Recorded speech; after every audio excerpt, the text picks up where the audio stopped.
Are you gentlemen present? I just can't see you at the moment. We can hear you, Ryan. Yep. Oh, fantastic. Okay, gentlemen, so you've got 10 minutes, but I encourage you to probably keep it to 6 or 7 if you want us to have a little bit of questions and engagement. But in your hands. Okay, well, thank you very much for the opportunity of contributing and participating in the hearings that you're undertaking. For the introduction, Bay of Many Coves is a resort and a lodge in the Marlborough Sounds. It's a relative new entrance. You know, I thought for a second it was James Gold and the Bay of Many Caves. Or Man Caves. Did anyone else misread that? I didn't even read it. James Gold and the Bay of Man Caves. No. Oh, yes, I see.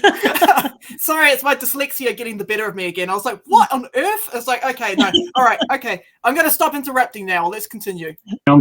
But we have built up a very successful international track record.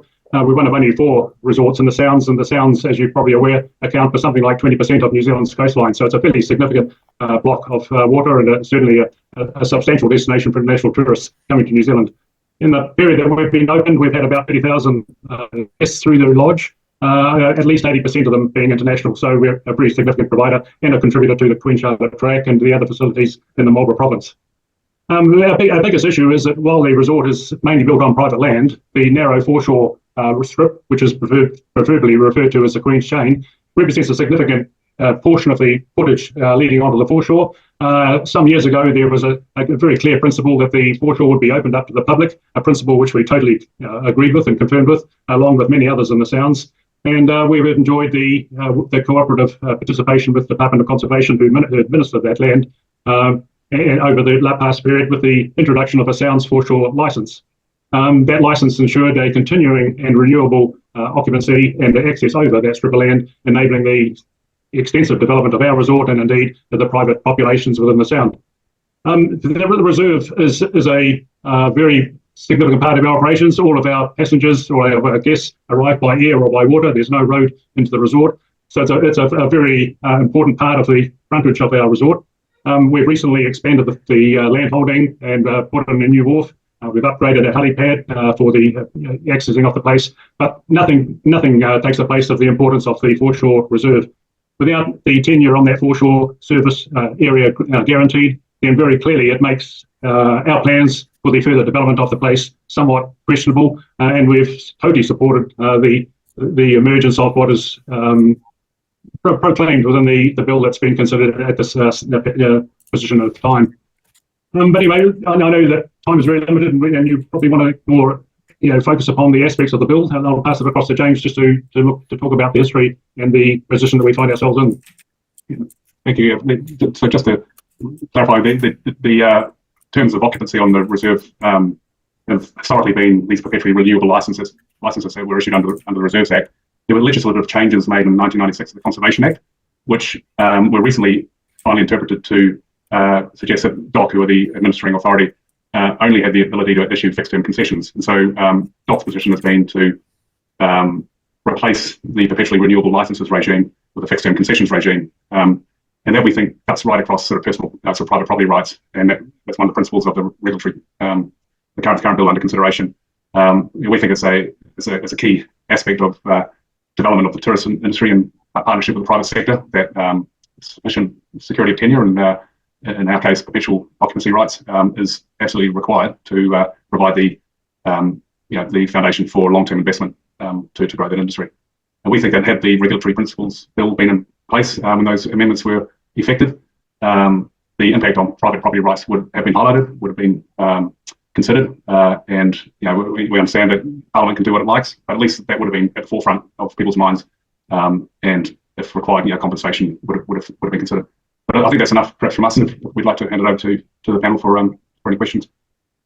Thank you. I'll just kick off. So essentially, have you got a commercial practice, or is it just private land that's providing this uncertainty or potential uncertainty that you've got at the moment?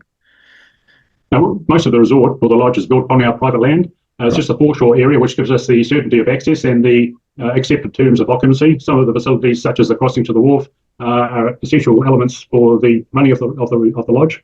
But the biggest area of issue and the sole focus is upon the Sounds Foreshore Reserve as it's currently defined.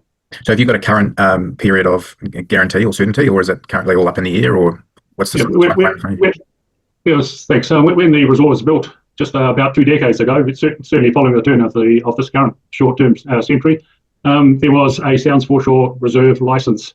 That license gave the comfort to us and to all other parties for 10 years in terms of access and occupancy, and included within it was a automatic, as long as there had been continued abeyance on our part, I suppose, there was the certainty of the renewal of the license. That gave us the continuing footprint and the confidence to undertake the expansion that we have in the period since we've been involved in it.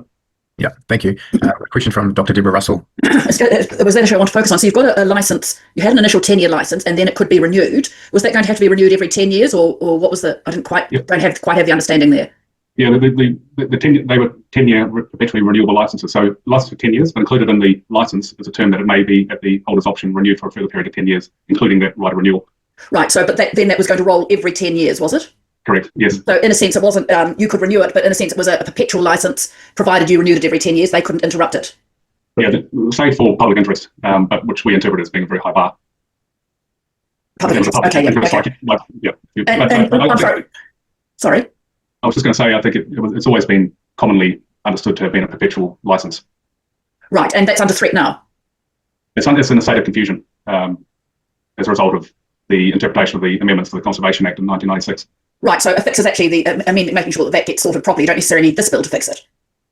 Yes, that's right. Yes. Okay. So there are other routes to fixing the particular problem. This particular problem, yeah. Well, I guess we wanted to highlight it as, this problem may have been avoided had this regulatory standards bill been in place at the time. Who knows? Or at least it would have been highlighted. Yeah, it could have been highlighted through other. We've got other mechanisms for it though as well, like the Legislative Review Committee and the Regulations Committee and things like that. This is not the only route to fixing it. Yep. But no, that's a clear point. Thank you, Deborah. Thank you for bringing that up for our attention. All right, that brings us to the end of time. Gentlemen, thank you for your submission today. So were they for or against? I don't know. I couldn't understand. It sounded like they were concerned about their rights to continue. But yeah, I'm not 100% sure. They were. It probably doesn't help that the footage is also sped up. I'm sorry, guys. I normally don't like. I know it's something that Sam likes doing, but it's not something that I like doing. I don't like having this footage sped up because I miss important details. But I don't know much about this case. I don't know what they mean by the foreshore be open to the public. I mean, are they talking about iwi land? Are they talking about what? I don't know what they're referring to there. They didn't really make a strong case for the bill. They just said, we've got this problem and we need it fixed. Yes, and it almost sounded like they were happy for the bill because it would fix some things, but then they were a little concerned about whether it was going to be helpful to them. Yeah, so when it was basically a bill like this would be a win-win for them. But I do like the fact that it was pointed out that there are other mechanisms in place that can fix this problem. Yes, I think they were looking at private property bits by the looks of it. What I could gather, they were concerned about the private property side of their business. Yeah, I mean, I should have looked up while I was watching, but yeah, I don't know much about their case. Otherwise, I could have gone, oh, this land is iwi land, and they've got a perpetual lease on it, and so on and so forth. But I don't know too much about their business, so I can't comment on that. Yeah, my ADHD didn't help. I got bored about halfway through of listening to them and started talking to the chat about PS2 games. So. Oh. Yeah, well, welcome to my world. God. Yeah, half these submissions are just like, bro, come on. Why did you submit on this bill? I don't know. They've got some concern about what's going on the beach. That's all I know. Yes, yeah. Yeah, they're scared about my relative jumping out from behind the sand dune or something with a tire heart. I don't know. Potentially. I don't know what they want. Didn't get any information out of that. More lax liquor licenses, maybe? Yeah. Right. Next clip.